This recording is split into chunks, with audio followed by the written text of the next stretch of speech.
Oh, hey there. Oh, you're starting. Oh, hey there. I thought I should for a change because you always get the glory of saying, oh, hey there. It is pretty glorious to go first, isn't Well, I mean, yeah. Am I right?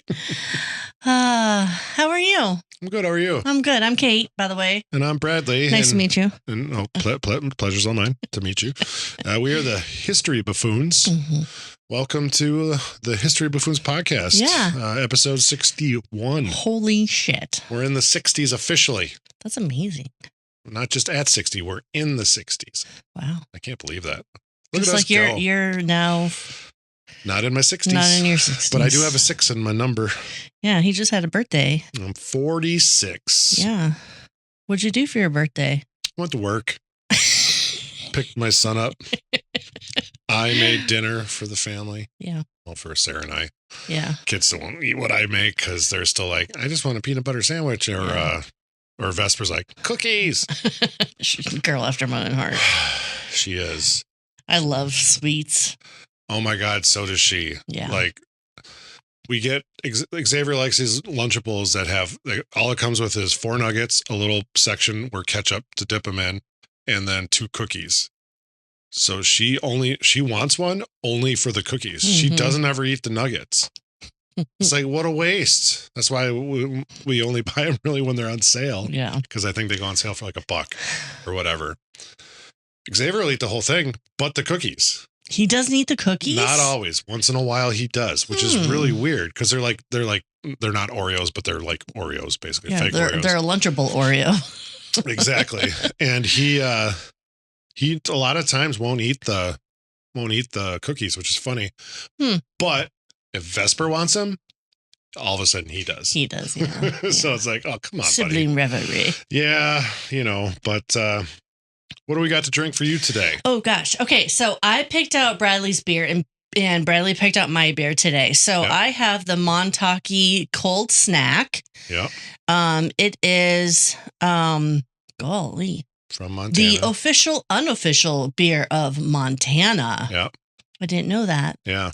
It also supports local nonprofits and charities since 2012. Yep. Very cool. Yeah. I don't know what kind this is, although it does say at the bottom, don't be a jerk. I really like that. So do I. I really, really like that. So it's like a lager. Okay. If I'm not mistaken, if I remember right. So when I would go visit Al, in Vegas, there's a particular Thai restaurant we go to, and they serve these. I think they're in the 16 ounce too, if I'm not mistaken. I could be wrong. Al, correct me on that if I am. But they're only they're super cheap there for a restaurant. It's pretty great. So we would do that. I have Supernova from Three Sheeps. Three Sheeps. That's from Sheboygan. Sheboygan. It's a triple IPA, so I'm excited to try this because I like IPAs. Have you ever had a triple before? Yeah. Oh. Oh, yeah. Thought maybe this was unique. No, I've had a quad before, too. It's crazy. Whoa, that was a weird burp. Do you chew it? Yeah. It's that hoppy. You have to chew it. When you usually buy those, it comes with a knife to cut it up. Yeah. Yeah. Okay, that makes sense. Yeah. All right, open your beer. Jesus Christ. Ooh, cheers. Mm-hmm. Ooh, that is hoppy. Ooh. You would not like this. Yeah. No. Oh, what ABV is this stuff? I should look at the one that I'm not. I'm not going to lie. This is pretty basic. Yeah. That's what it is. It's good. It's refreshing. Holy fuck. This is 9.7. Whoa. I might be a little loopy. I got 2 of these and they're 16 ounces by the end of this podcast. Holy shit. Yeah, this is it's basic. Yeah. Yeah. That's all it is. I didn't get you anything fancy. No, it's just fine. And I think I don't know what the ABV is on this, but it's probably like 4 point something. 4.2, 4.5 maybe, yeah. But yeah, it doesn't say that I can see without tipping also, for a 16 ounce can, I got you that 6-pack for I think it was $7. So it's like just over $1 a can for that isn't really good bad. To know for future endeavors. Yeah. Well, I mean, it's relatively cheap. It is just a basic beer. Yeah. It's nothing super fancy, but it's for what it is. It's not bad. Yeah. Honestly. No, it's not just bad. easy drinking. You could pound those Yeah. if you wanted, kind of thing. So Would they call those a session? no. Oh. Yes. Really? Maybe. Oh. I thought I got something. No, those are pounding beers. Good to know. Well, I only have the one, so. Ooh, it's good. It's borderline tasting a little alcohol-y. Let's see how I get through this first one and what the second one tastes like. The first one is always the roughest. Yeah, especially when I didn't realize those were 9.7. So holy fuck. But there was only 4 to the pack. So yeah, it was a 4-pack, 16 ounce. But ooh, there you go. So did you have a good week? Yeah. Yeah. Yeah. Nothing too crazy. Nothing too crazy. Yeah. Some students of mine are graduating soon, and I mean they're not mine, but like I work with some students, and right. I recently got a student massage that did some reflexology, and that's right. You had mentioned that. I was a puddle. I was a puddle. I was a puddle. So it felt good. I mean, really, any foot massage actually does feel really good. I just don't like feet, but I like getting my feet rubbed. Yeah, but I have to like get my head out of that first. As a massage therapist, that can't hang you up. Right. Or an esthetician that can't hang you up. No, because I mean, people love it. Part of the body, and people really enjoy it. So when I think I finally figured out why I hate feet so much. Mm-hmm. When I was younger, my dad always made us 3 sons of his give him foot rubs, and he had this specific lotion. Don't know what it was. I swear he bought it in bulk or something. It was weird. And we had to rub that on, and we always had to give him foot rubs. Interesting. So I just literally thought of that. I'm like, oh yeah, I used to always have to do that for my dad. Yeah. So thanks, Dad, for making me hate feet. That's very interesting. I would be shocked if that correlation isn't correct, because I remember my sister always asking my mom for a little back rub. And my mom would always do it. And then there was one point I remember she's like, no, I don't want to do it this time. So it's funny with that same lotion, I used to always have to give my dad a back rub too. Oh, wow. Yeah, he was very demanding on stuff like this when we were little. That's why he had kids, to make us do stuff for him. Wash his car. So I have a big beard, mm-hmm. but I am not, I have chest hair and everything, but I'm not like hairy up and down my back. Mm-hmm. My dad was. And it was gross because trying to rub that lotion into his back with all of his back hair. Imagine what it's like for a massage therapist. Oh, I don't want to. That's part of the reason why I couldn't do it.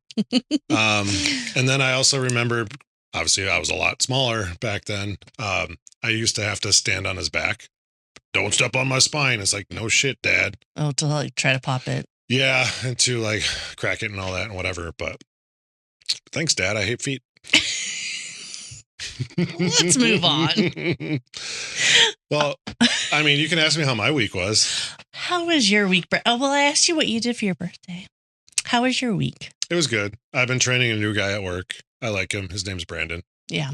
He's doing really good. And I get to train him again next week. So yeah, it's been good. Kind of a little easier work because I got 2 extra hands to help out and do what I do. So yeah, no, it's been good, but yeah, I've been enjoying working with him. He's a nice guy. So yeah. Awesome. So yeah, not too bad. Good. So Dan Brown came out with a new book. Sure did. I do love Dan Brown. Dan Brown wrote the Da Vinci Code. Angels and Demons. Mm-hmm. Inferno. What's the Origin? Origin. There's another one. Shoot. Yeah, which one is that? I'm trying to blank. Gosh. The Lost Symbol. Yes, that's the one I was thinking of. Yes. Yeah. I have read all of them. And his new one that came out last week was Secret of Secrets, I believe. That sounds right, yeah. So there was actually a line in that book towards the beginning that made me want to research this story. Oh, interesting. And coincidentally, what Dan Brown wrote in the book is not entirely correct. Well, he is writing fiction based off of Yes, but stuff. so at the very, very beginning of his book, at least The Secret of Secrets, I'm not sure about the other ones because I don't recall, but he says the characters are fiction, but all the science that he talks about, all the artwork that he talks about, all the landmarks, those are all real. Okay. So you found something that's not real that he said was?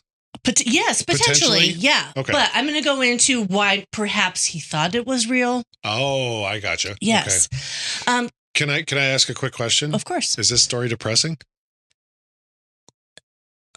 Okay, carry on. Maybe a little bit. Why? Because I thought it was interesting that Dan Brown potentially got something wrong, okay? Or, hear me out on this, you got it wrong? No. You don't think so? No. Why is that? Because I researched it. You're so confident, and you don't think he did his research? Come on. This award-winning author, I assume he won awards because he's fucking great. But I mean, I love Dan Brown books. I do too. I love the movies based off his books. I like a lot of his stuff. So yeah, I love the history and the Well, it's right up our alley because he writes a lot about historical stuff. Yeah, and kind of combines it with obviously fiction, whatever. But anyways, carry on. Okay, so we are going to talk about John of Nepomuk. Come again? John of Nepomuk. John of Nepomuk? Or no, not Nepomuk. Muck, not monk. I'm like... John of Nepomuk. Is that where like Nepo babies come from? No. John of Nepomuk. Monk. You keep saying monk. I know. Muck? Muck. Is it like M-U-C-K muck? Or is it like... M-U-K. Just M-U-K, okay. Yeah, Nepomuk. Nepomuk? So, okay, John. Are you sure it's muck or is it mook?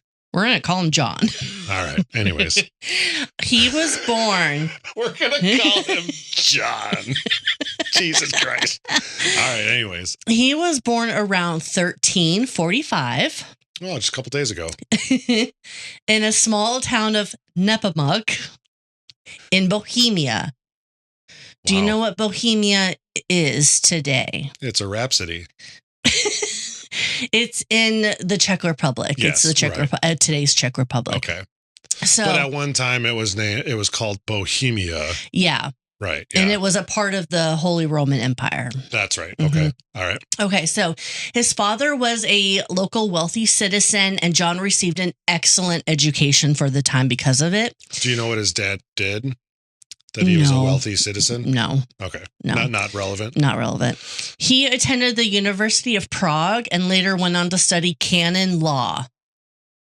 So like church law? Yes. Good job. All right. Yeah, absolutely. So he had the legal training and the theological training. Sure. So John rose through like the church ranks then. Mm-hmm. And by 1378, he was serving as a public notary. 1378, he was born in 1345. Yes. So he's 33 at this point. He was the public notary in the Archbishop. Bishop. What's up, Bishop? That is fantastic. Bitch up. Sorry. Bishop? The Archbishop of Prague's chancery. Do you ever just like are watching people and go, there goes that Archbishop? Bishop, no. He also earned a doctorate in 1387. Okay. Did they have doctorates back then? Apparently they did. That's crazy. I would have never guessed that. I didn't know they like would have called it that or something. Yeah. Was it called that back then in the time? Yes, we're going to say yes. We're going to say yes. So a notary public back then was trained in canon law and civil law. Okay. They drafted, authenticated, preserved important documents. Are these the people that kind of also like copied them kind of thing or no? Yeah, they can do that. All yeah, right. they would like record meetings and trials and disputes and are they gonna like check the minutes of the meeting? Pretty much. Yeah, they would be like, what is that techie person at the front of the court? A court reporter. That's right. Yeah. That's right. Yeah. And they have those weird, they're like, it's not a full keyboard. It's basically shorthand. I think it's like shorthand, yeah. Keyboard type thing. Mm-hmm. Yeah. Right. Yeah. So his hard work did pay off, and by 1390, he had become a canon of Prague's cathedral chapter. Okay. And shortly after, he was appointed as vicar general deputy to Archbishop Jan of Genstein. That's a mouthful. Jan of Genstein. Wow. Okay. Okay. So, canon. So John was a Jan? No, John was the vicar general to Archbishop. Bitch. Wow, you keep saying. You got it in my head now. Can we call the episode Archbishop? Yes. Archbishop. Maybe we won't, because I don't want to put a swear in the title. I'm sure you'll fuck something else up for the title later. Sorry, continue. Thanks for the vote of confidence. Hey, it's only because I know you as well as I do.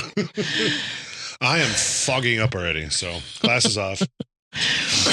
Excuse me. Okay, so essentially he helped govern and advise the bishop and ran the cathedral affairs, okay? Gotcha. And John effectively acted as like his right-hand man, okay? And it's never left-hand man, because that's where the devil sits. That's right.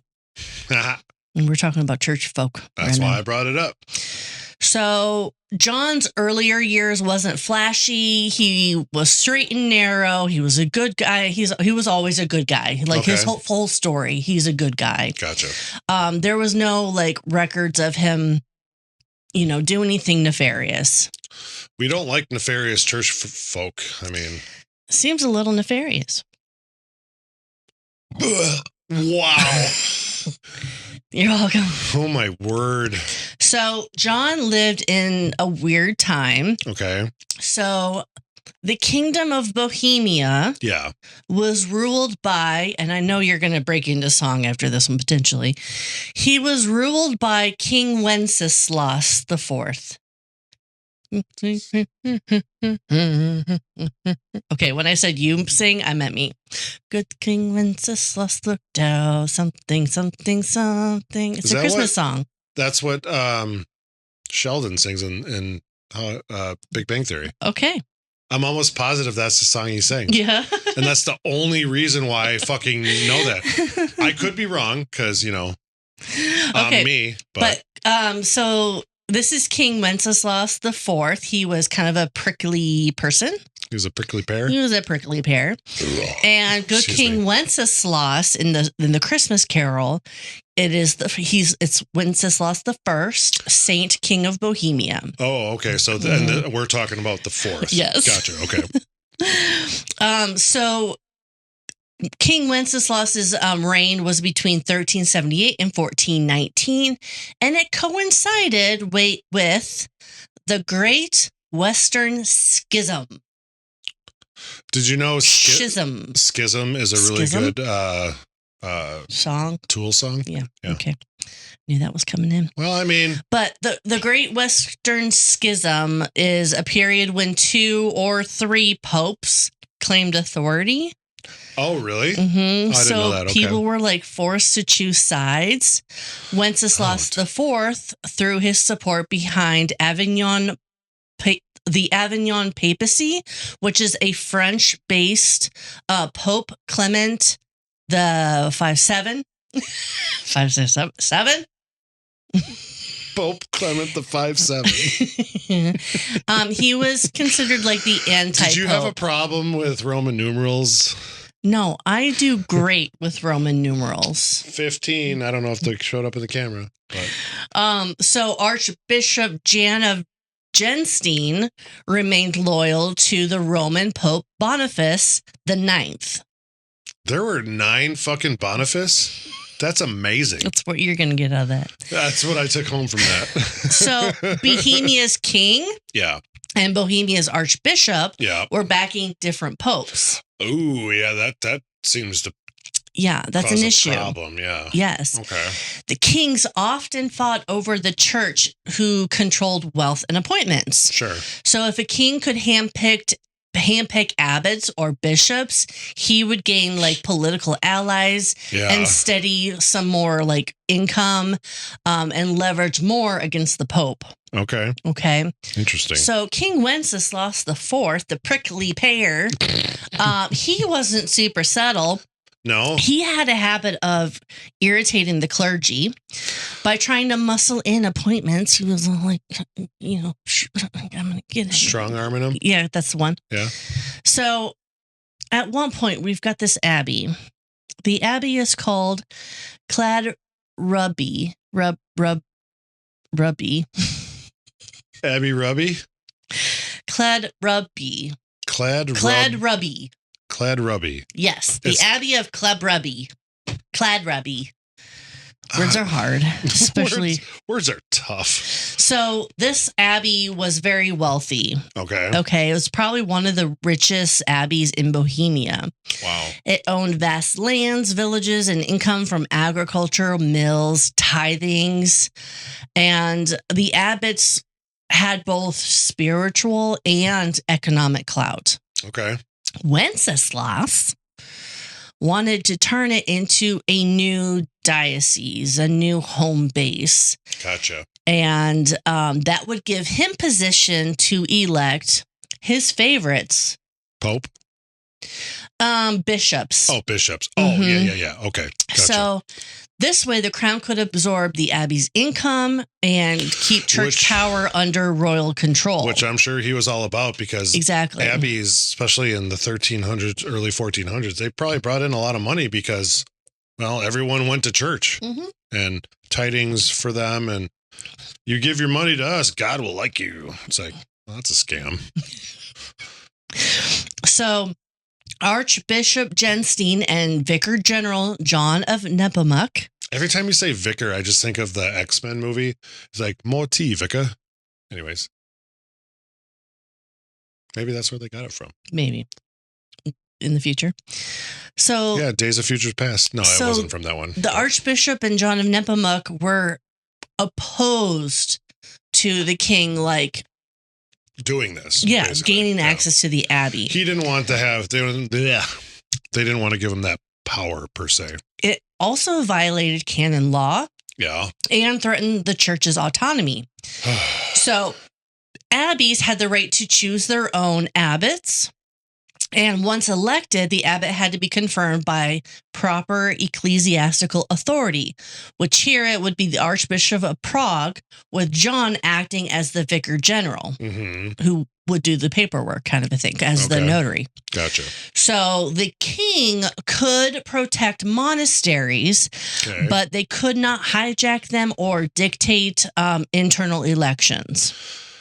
So they had them, but they had no say within them. Yes. Okay. So only the Pope could create a new diocese, and a king had no legal authority to declare, you're going to be the new bishop, so take a seat. Take your bitch up seat and shut up. So... Sorry, I had to adjust. Wenceslas. Yes. He tried to block the monks from electing a new abbot. What a name, by the way. Wenceslas. Anyways, sorry.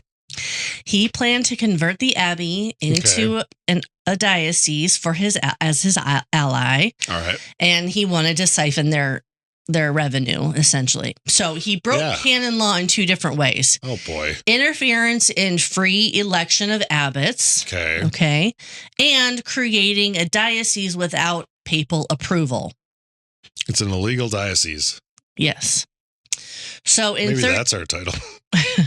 So in 1393, incumbent abbot at Kladruby, he died. Oh shit! And Wenceslas immediately ordered that no new abbot be elected. Okay. Intending to seize the abbey's revenue for the crown. Oh boy.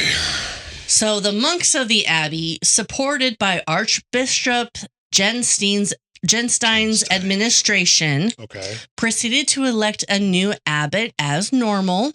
Sure. And John of Nepomuk, in his capacity as vicar general, officially confirmed this election without consulting the king, because he didn't need to. Right.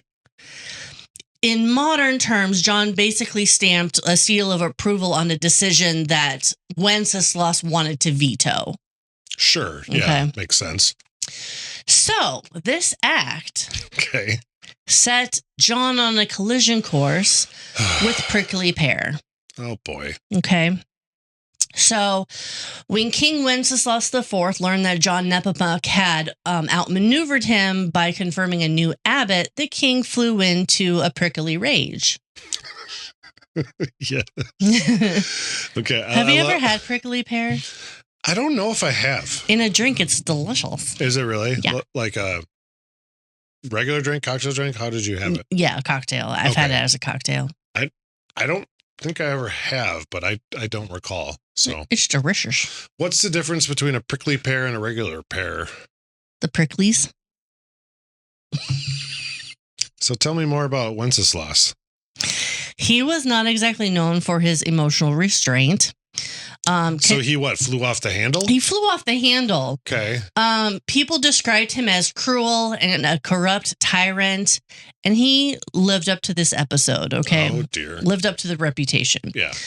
In early March of 1393, Wenceslas summoned Archbishop Genstein and four of his officials, including John, to Prague Castle under false pretenses. Does Prague Castle still stand? I don't know. I did not look that up. I heard Prague is wonderful to visit. I heard that as well. I worked with a guy who went there because we used to sell a beer from Prague, and he would go there, and like apparently the chicks were just like enamored. Like, you have more than one car, and I got a motorcycle, and they just thought it was insane.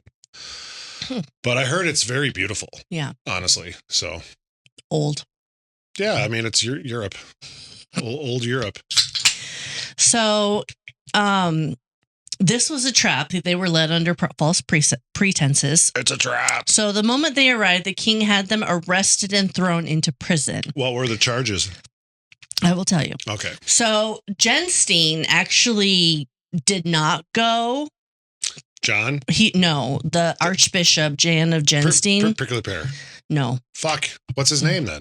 Wenceslas is prickly pear. Yes. John of Nepomuk is what our story's about. Yeah. But the Archbishop. Oh, okay. That's okay. I'm mixing them all. Yeah, that's okay. There's a lot of people. Yeah, there is.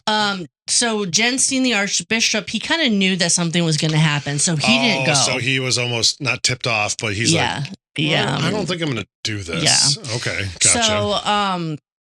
So, but John Nepomuk, he wasn't so lucky. He was arrested, and they landed in the royal prison. Okay. So Wenceslas personally oversaw the interrogations and torture of John and his colleagues. You gotta torture him?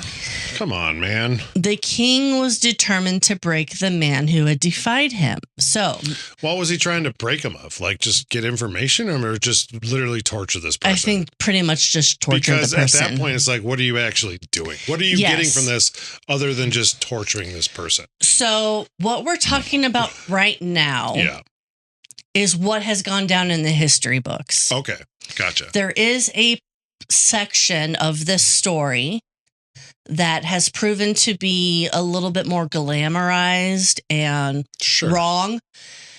And that's what ended up in Dan Brown's book. Oh. So I will tell you about that. Do you think that was intentional? In Dan Brown's book? Yeah. I don't think so. I don't think it was intentional because the rumor that has started from this story became really like popularized and romanticized, and it's kind of like a game of telephone where one lore started this way and then it developed into something different, and that's the different lore is what was put in the book. All right, let's hear it. Yeah. Okay. So figure the shit out. Medieval torture. John was subjected to the rack. Ooh. That could be dead. That could be very painful. At one point, King Wenceslas took a torch and burned John's sides. I thought you were going to say something else, and I'm glad you went with sides. Yeah. And despite the excruciating pain, John. So Wenceslas actually did the supposedly, torture? Wow, that's actually kind of surprising. Normally, you have your goons do that shit for you. Right. But apparently, he was so vengeful. He's like, fuck you. Yeah. Jab, jab. So So John refused to give in, though. Good for him. Royal advisors eventually talked Wenceslas out of executing all the prisoners. Wow. As he didn't need any more political fallout. No, because he would have. I'm sorry. I just looked at the door and Oliver's feet paws are under the door. Sorry. No, I can't imagine that would go over well for him if he had some more political, whatever, fallout kind of shit. Because people are already probably like, what the fuck? I mean, am I wrong? No. What were you just trying to do? I was going to get my phone and take a video so we could insert it because it's fucking cute. It's super cute. Can you reach it or no? Hold, please. Oliver. You'll have to send me this and I'll insert it into the... Oliver, what you doing? I want food.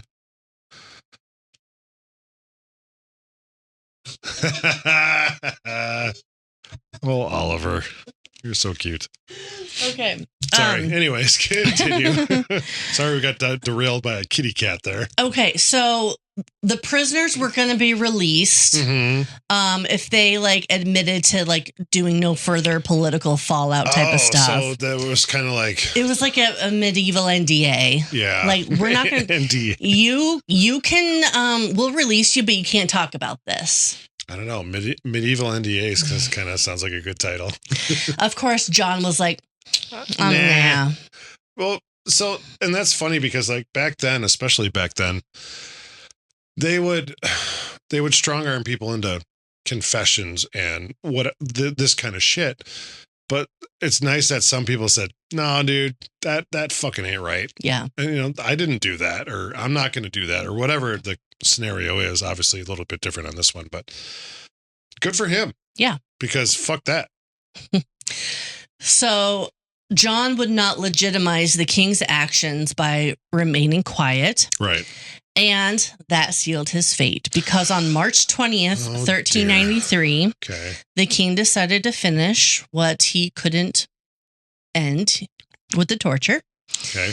John was bound hand and foot. He was gagged with a piece of wood jammed into his mouth, and he was dragged through the streets of Prague as an example. Oh, boy. At the Charles Bridge, Prague's stone bridge over the Vltava, the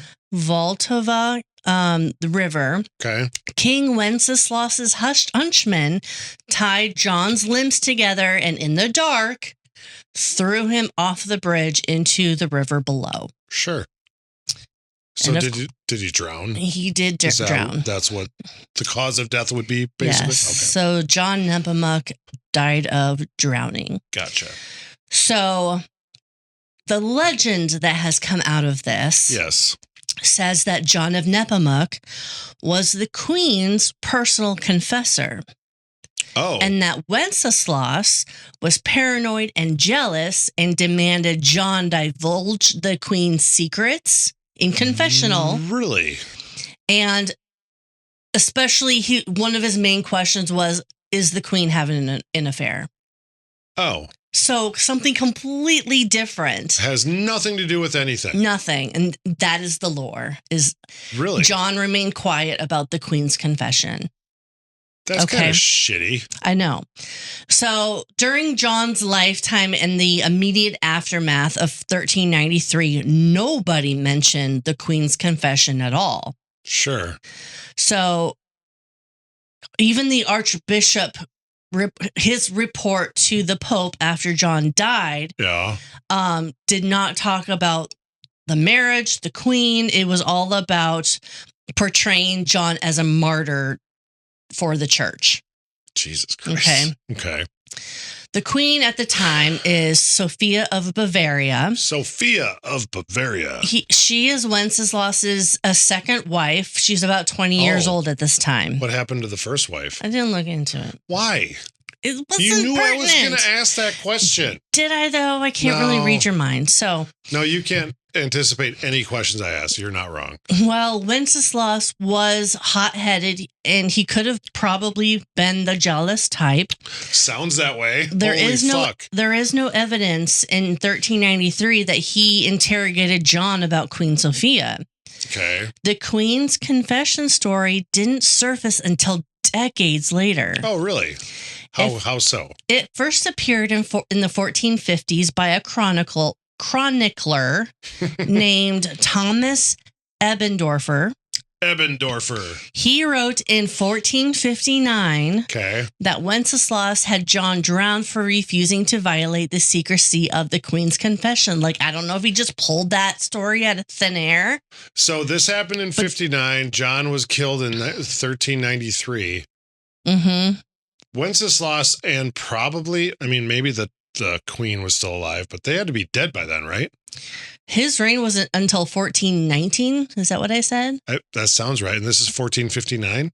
This is the 1450s. Yeah. So, I mean, he was dead probably for a while after this. Decades. Okay. Yeah. Wow. And and then in 1471, another writer embellished even further, saying that Wenceslas suspected his wife of being unfaithful and demanded that Magister John reveal the name of her lover. John kept quiet. Furious king ordered him to drown. So this all happened well after the actual events happened. It was romanticized into a love story well after the fact. Yes. Is what it is. Okay. So love story isn't the right word. You know what I mean, though. So John of Nepomuk's execution was intended to be like a swift and silent affair, an out of sight, out of mind kind of a thing. Yep. After John was tossed from the Charles Bridge that night, his body washed down the Vltava. Vltava. Is that the river? Okay. Mm-hmm. 3 days later, John's body was found downstream and recovered by locals. Oh, dear. Here, maybe another embellishment, but you take it as you will. Sure. Some fishermen or some river folk or whomever river folk saw a strange sign on the river. They saw 5 bright stars dancing and hovering above the water. I think that's called reflection. We don't know. I mean, but it marked the spot where John supposedly was found. Sure. So they fished his body out, and now the 5 stars have become part of John's symbol from there on out. Oh, okay. Mm-hmm. I mean, I guess makes sense. In art, John is always depicted with 5 stars as like a halo around him. Oh, so his halo's even like 5 stars? Mm-hmm. Interesting. Okay. So while Wenceslas was away at one point, John's remains were carried into Prague's St. Vitus Cathedral, which is the very heart of the kingdom's like religious life, and he was interred there with honor. Oh, wow. Okay. Kind of a slap in the king's face. But, yeah. Well, he was gone. He was gone. Well, dude, we got to get this shit done now before he gets back from his whatever. Yeah. So normally criminal clergy executed by the state would not be laid to rest on such hallowed ground. Correct, yeah. But Archbishop Genstein's supporters clearly viewed John as more of a martyr than a criminal. Right. No, that's understandable how he would have viewed it, but yeah, okay. And within weeks of his death, John was being hailed as a martyr by the church. Did they saint him? They did. Did they really? They did. Let me go. Archbishop Genstein presented Pope Boniface IX with an official report of Wenceslas's crimes against the church, highlighting John's sacrifice and describing him as a glorious martyr of Christ, sparkling with miracles. That's crazy. Wenceslas IV suffered some fallout. You don't say. His reputation was tarnished by the incident. News of the murder of the holy man spread far and wide. Okay. And Wenceslas was summoned before the imperial diet, which is the kind of the general assembly of the Holy Roman Empire. Okay. And in 1400, John Nepomuk's killing was listed among the charges of misrule against him. Wow. Okay. So in the years immediately following 1393, everyone knew why John had been executed. It was not a mystery. Wasn't a secret. No. They wrote a power struggle between King Wenceslas IV and the church, highlighting John as defending ecclesiastical rights. Okay. However, as decades passed, the tale began changing. It began, like you said, telephone game began to flourish with different fluff parts of it, if you will. So, and then by the mid 15th century, 50, 60 years later, John's story was reinvented into the story of the Queen's Confession. So strange. Oh. So strange. In 1721... Many years later. Yeah. Pope Innocent XIII. Was he really innocent, though? Anyways. He beatified John of Nepomuk. What does beatifying mean? I will absolutely tell you, because I also didn't know what that meant. I have no idea. And then, so Pope Innocent XIII beatified John, and Pope Benedict XIII canonized him as a saint in 1729. And canonizing is becoming a saint. Yes. So beatification is step one. So you have to have that before you're canonized? Yeah. I did not know that. Okay. The church recognizes someone as blessed after proving they lived a holy life and confirming a miracle. Gotcha. They can be honored, but usually only in certain regions. Okay. Canonization is step two. The Pope officially declares them a saint after a second miracle is confirmed. This means they're believed to be in heaven and can be venerated elsewhere. So what are the two miracles? I didn't look them up.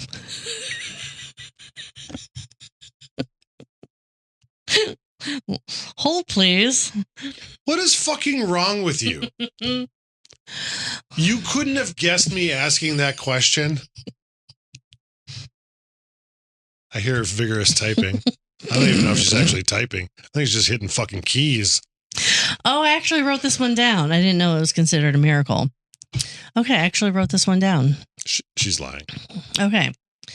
So, oh, my word. John of Nepomuk's rise from local martyr to international saint was not just a spontaneous devotion.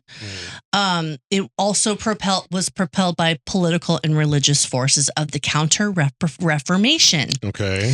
So after 1620, Bohemia, which was a little bit Protestant, was forcibly brought back under Catholicism dominion by the Habsburgs. Okay.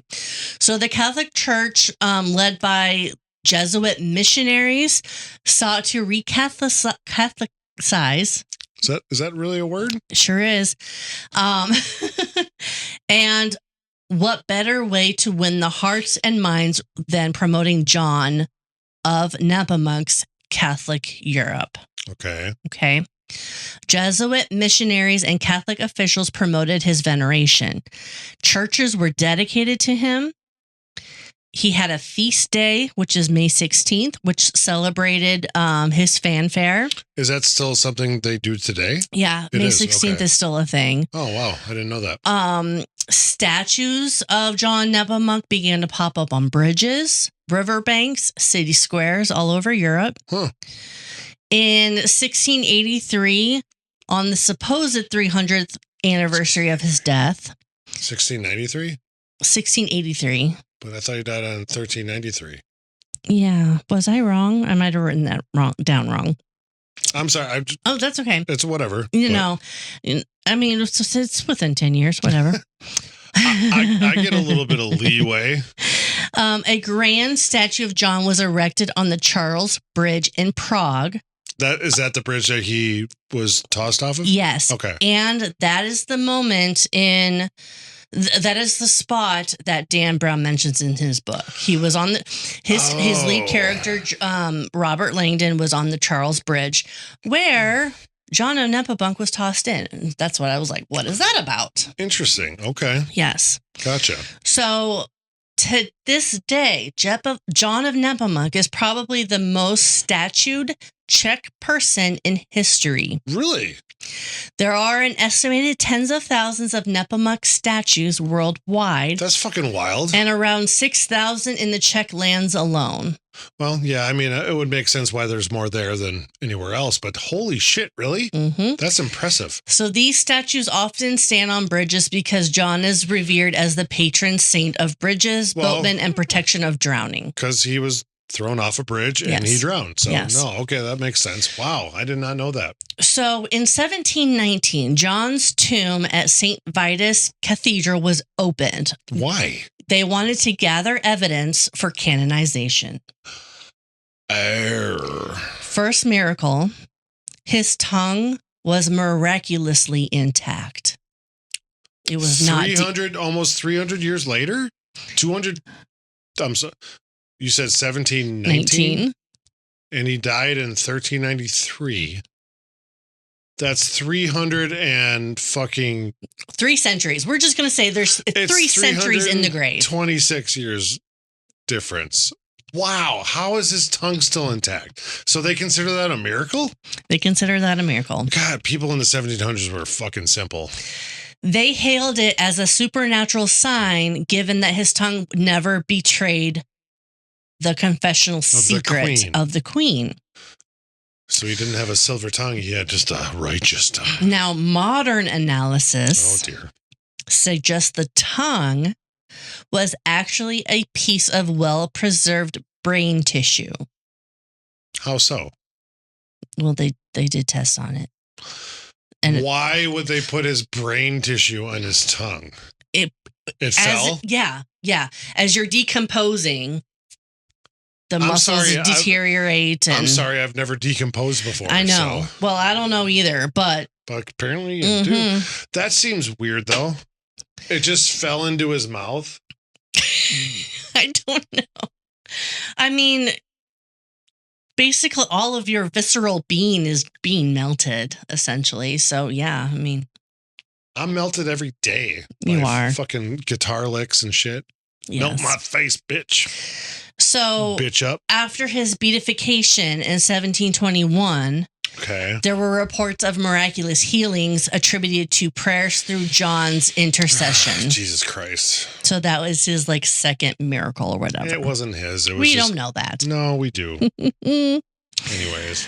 So by the mid-18th century, Saint John of Nepomuk was firmly entrenched as a major Catholic saint. The Jesuits adopted him as one of their patron saints in 1732.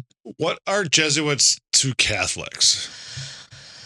Let's find out, shall we? Well, I never knew what exactly Jesuits were and I always, do you want to know the reason why I know them? Man in the Iron Mask. I don't know Jesuits beyond that. Okay. Because Jeremy Irons' character was the main Jesuit priest or whatever. Okay. So how is it related to Catholics? So Catholics are members of the Worldwide Roman Catholic Church under the Pope. Yes. Jesuits are a specific Catholic religious order. So they are Catholic. They are Catholic. They're within the Catholic Church, not separated from it, but it's they're part of a team inside the Catholic Church. So they're just a little separate entity within the Catholic Church. Right. So do they have different beliefs than... I don't think so. Okay. Interesting. I never knew. I've always heard the word Jesuit, and again, the movie... They do more missionary work and training over Catholics. So the consensus of modern historians is that John of Nepomuk was the vicar general executed in 1393, and that the Queen's confession motive is a later romanticized fabrication. Right. There you go. Okay. So the Catholic Church itself has revised John of Nepomuk's official story in light of historical understanding. Excuse me. The narrative did present him as the priest who died protecting the confessional seal. Okay. But in 1961, the church quietly corrected this. Not until 1961. That's crazy. So, I mean, that's literally almost 600 years later. Yes. The updated entry for John's feast day, which was May 16th, yes, describes him more generally as a priest who, defending the church, received many punishments from King Wenceslas and was finally thrown into the river. Wow. That's crazy. So that is the story of John Nepomuk, his history and the legend that came from him, and the correlation with Dan Brown's book, Secret of Secrets. Yeah, I've been slacking. I've been training somebody, so I've been meaning to start Read the his book. Because you and I like to read books, listen to books at the same time, so we can kind of discuss them. And I've been meaning to. It came out, earlier this month, right? The 9th, September 9th. And this reference is within like the first couple chapters. And that's great. Yeah. I have not had a chance to start it yet. And I feel bad because I know you're pretty far in, but I really want to start it because I love Dan Brown books. They're great. So I'm really excited to start it. I just haven't had an opportunity to. But. Well, he portrayed this little story as something that immediately caught my attention. So I wanted to look into it. Yeah, for sure. Yeah. And I was like, oh, this is actually the lore that he's talking about, not the actual like historical facts. Or whatever. Yeah. Yeah. Interesting. Yeah. Yeah, I'll get there. I'll get there hopefully soon. But, no worries. I have a question for you though. Yeah. I am in need of an idiom. We haven't done one in a while. We really have. And I really want an idiom this time. All right. Let me move some shit so I can get my computer. Don't recast me, copper. All right. So this idiom is from you. Oh. Let's see if I remember. You won't. I know. You're Kate. All right. So you and I are Brewers fans. Yes. We're getting to the end of the season. Oh my gosh, they only have one more win to go. With 2 games left, right? When this airs, I believe is the first day of the playoffs, which is we come out on Tuesdays. So we're currently recording this on Saturday. The Saturday before. The 27th. So the Brewers have 2 games left. They need to win one of these 2, or we need Philadelphia to just lose once of their last 2 games. No pressure. And what that means is they get the top spot through the playoffs.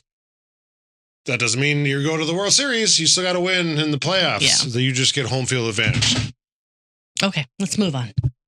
That was not good for stuff and things.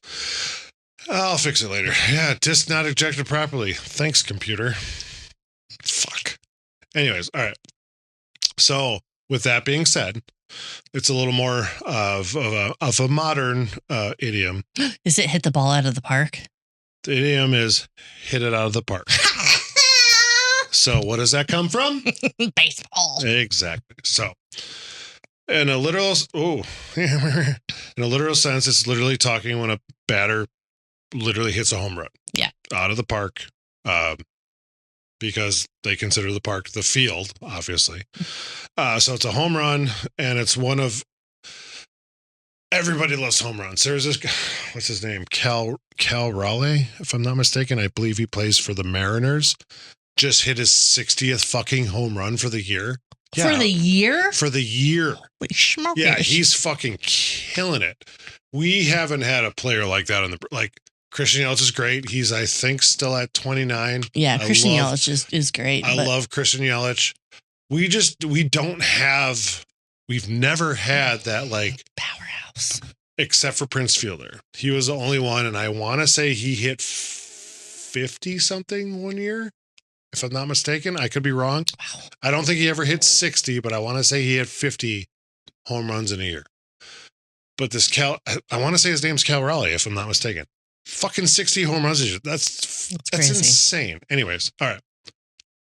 So in the literal sense, it's talking about when a batter hits it out of the park, right? Flies over the wall. It's a home run. And it really is an exciting play. You love seeing fucking balls being launched over the wall. So back in the late 1800s, when baseball was really kind of gaining its popularity, because it was around for a bit. They're already describing big hits being knocked out of the lot because ballparks weren't a thing yet. Sandlot. Pretty much. But eventually, of course, it was morphed into hit it out of the park kind of thing. So in the mid 1900s, it had escaped baseball entirely and slipped into everyday language. Excuse me. So now, even if you're not holding a bat, if you do something amazingly well, whether it's crushing a presentation at work, nailing a recipe, or I don't know, telling your partner the perfect dad joke, I do that a lot. People say you hit it out of the park. So it's basically the verbal version of saying total success. You fucking crushed this kind of thing. Yeah. So, it's very much an American saying because, we created baseball kind of thing. So if you go to a country where baseball, like there's Japan leagues, Korean leagues, a lot of stuff. But if you went to some random country that didn't have a baseball system, if you will, instead that to be like, what? But it's very American is what I'm saying. So hit it out of the park. So with that being said, we're going to do a quick game. Oh, okay. Okay. Yeah. And you have to tell me if it came from baseball or if it didn't. Oh, okay. All right. So it's basically a lot of... Just for the record, I've only been watching baseball faithfully for 2 years. And you're welcome. All right. So I'm going to say a saying. Okay. You have to tell me if it's from baseball or not. Throw a curveball. Baseball. Yes. So literally, pitchers throw curveballs. Curveballs, yeah. Obviously. Out of left field. I would say baseball. Yep. So weird plays or odd surprises come from that side of the field, basically, is what they say. Left field. Okay. Step up to the plate. I would still say baseball. You are correct. Oh, I'm getting nervous now. It literally comes from stepping up to home plate. Yeah. Correct. All right. Touch base. I'm going to say no. Wrong. That is baseball. It is baseball. Runners had to touch each base, and if you don't touch the base, I figured I had a non-baseball one coming up. I had 4 in a row, right? Wait for it. Keep your eye on the ball. I would say that's baseball, but that could also be other sports. So yes or no? Yes, baseball, no baseball. I'm going to say no. Yes. Damn it. It means basically what it's saying is focus. Yes. You're focusing on the ball coming at you. Because I was going to say no because, you really have to watch the ball with golf because those disappear in the air. not in this day and age. They got that fucking tracker thing that follows it or whatever. Damn it. Paint the corners. Oh, gosh. I don't even know what that means. Okay. With that being said, what would you guess it means?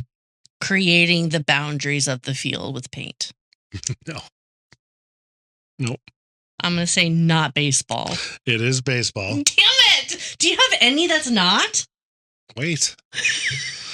Okay, what does paint the corners mean? I mean, pitchers aim for the edges of home plate. So they're literally painting. So you've watched baseball with me. They have the strike box, right? Yeah.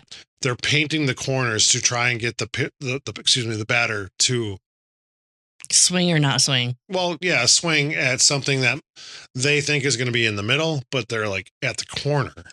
Or even if they don't swing, it's still a strike kind of thing. Yeah. So, swing for the fences. Baseball. Yes. Literally means going for a home run is what you're doing. And then run the bases backwards. Ooh, I don't even know what that one is. Baseball or not run the bases backwards. Yep. I'm going to say baseball. You got it wrong. Damn it. That is the one that's not about baseball. What the fuck? Every other single one was about baseball. So how rude. I feel like I was set for failure. Well, that's why I did it this way. But what's that one? What's that? What's that one? Running the bases backwards. It's literally fake. Fuck you. It does not exist. That's so rude. It's not even a real one. So basically, baseball has given us a lot of idioms over the course of its life. Obviously, more than just hit it out of the park. It's really, honestly, and it's funny, I looked this up. It's responsible for half the motivational posters in every office building. That's awesome. I don't know if that's a true stat, but I'm like, fuck yeah, that's fantastic. Awesome. Because, I mean, really, you if I go into a lot of businesses because of my job, you see like the motivational posters with random fucking planes flying or whatever, blah, blah. It's like, do, there is baseball. No try or whatever. Do or do not, there is no try. Right. Thank you, Yoda. What movie did that come from? Star Wars. Which one? All of them. No, he said it in one. Empire Strikes Back. Well. Oh, good. I have to pee. I suppose. All right, buffoons. That's it for today's episode. Buckle up because we've got another historical adventure waiting for you next time. Feeling hungry for more buffoonery? Or maybe you have a burning question or a wild historical theory for us to explore? Hit us up on social media. We're History Buffoons Podcast on YouTube, X, Instagram, and Facebook. You can also email us at historybuffoonspodcast@gmail.com. We are Bradley and Kate. Music by Corey Akers. Follow us wherever you get your podcasts and turn those notifications on to stay in the loop. Until next time, stay curious and don't forget to rate and review us. Remember, the buffoonery never stops.